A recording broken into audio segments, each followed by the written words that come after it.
Sharm-el-Sheyxda O'zbekiston musiqalari va O'zbekiston taomlari, O'zbekiston taomlari.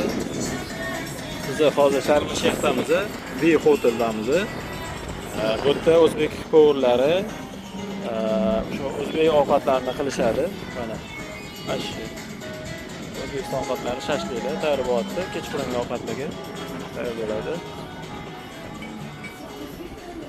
Bu yerda O'zbekistonni prestij tur operatori eksklyuziv sifatida o'zi olgan, keladigan o'zbeklarni shu yerga o'zi jo'natadi va qulaylik yaratish maqsadida o'zbek serlashdan o'tiradi, kutib oladigan odam o'zbek bo'ladi va mana bunaqa o'zbek taomlarini tayyorlab qo'yishgan.